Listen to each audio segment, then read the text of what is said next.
Hi, today I will be discussing the issues surrounding children and adolescents' mental health. At first, I'm going to start with the effects of mental health until we are able to understand the seriousity of the issue and actually break down the dialogue that needs to happen behind it, and also a couple preventative initiatives that are being put into place. So, for our overview of the list, we have academic struggles, social withdrawals, physical symptoms, behavioral changes like irritability, aggression, signs of even mental illness, which drives towards like the medical side of things, sleep disturbances, which also will lead to excessive mental health patterns like insomnia, and also that can lead to substance abuse, which is more so seen as adolescents use, but it can also be within children as well, when it comes to like different environmental factors playing a part. So we want our students and our family members, our community members, our children, our adolescents, everyone to have the same goal towards leading in the difficulties of concentration within themselves and their peers. And the way that we do that is by building, demonstrating, and also modeling how to enact like initiatives that will prevent it and interventions. To start with this, I first wanted to acknowledge that it has to be recognized. So to be able to solve a problem, we have to know that there is one.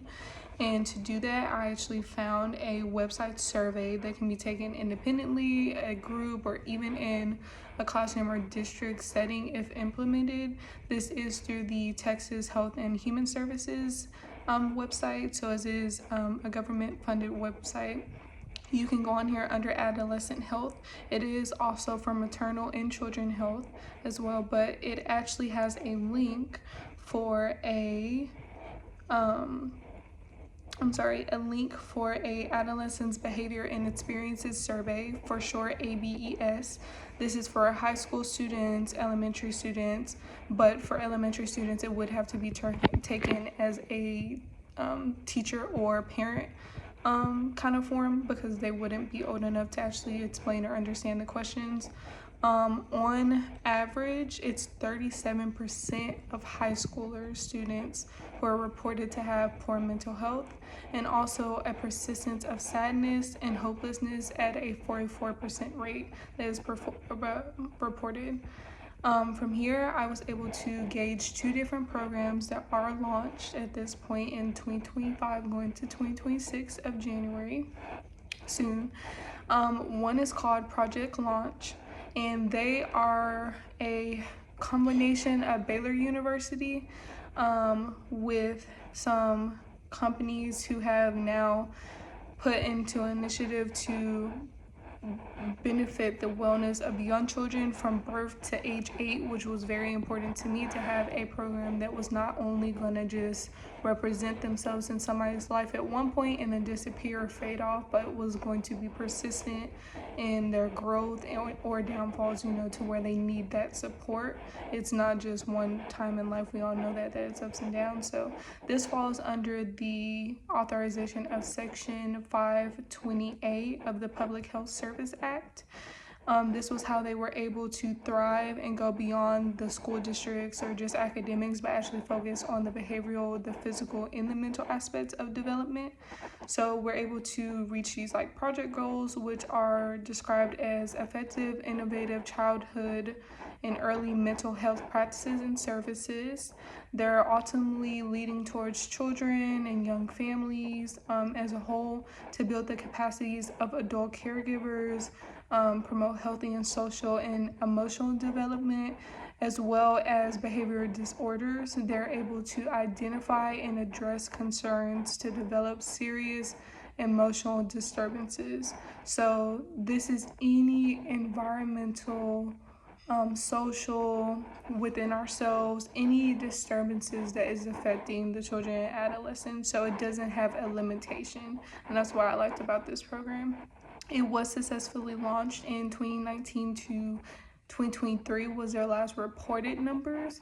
They have trained around 52,000 members and served over 200,000 children and caregivers, along with interventions, related services, evidence-based related services, partnerships as well.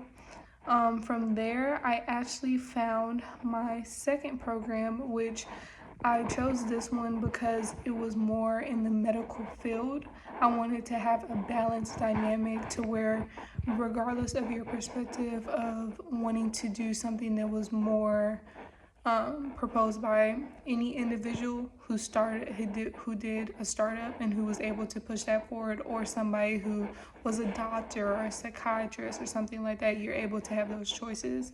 So this one is through Texas Children's Hospital, and they as well, which is how I found it, they as well are doing a linked combination with Baylor University for the pediatric behavior crisis that is going across our country at this point. And their behavioral health task force is a multiple work group that is trained not only in their profession but also in serving for these mental health problems that we're starting to see occur. So they are funded through the U.S. Center for Disease Control and Prevention, the CDC, which has reported that a 44% increase since 2020. It is reported that the mental health related emergency visits have been compared to other years and have dramatically increased since then, especially mostly common in children and adolescents specifically, so not just adults are compared in this number. This is just specifically for that children and adolescents, which what we are focusing on. I would love to say that I do live in Texas, so this is specifically for the state of Texas, but it does range across the country as Texas Children does. But it is a life-changing behavioral care center. Like I said, it is very medically funded, so you're able to see the evidence, the academics behind it, the numbers are ran to be able to quickly and efficiently bring this initiatives into partnerships that are being enabled in the communities and in the doctor offices. This is also something that I would like to mention. It also is linked to insurances. So we're able to see that people are able to actually get the benefits in reimbursements for having these visits or consultations.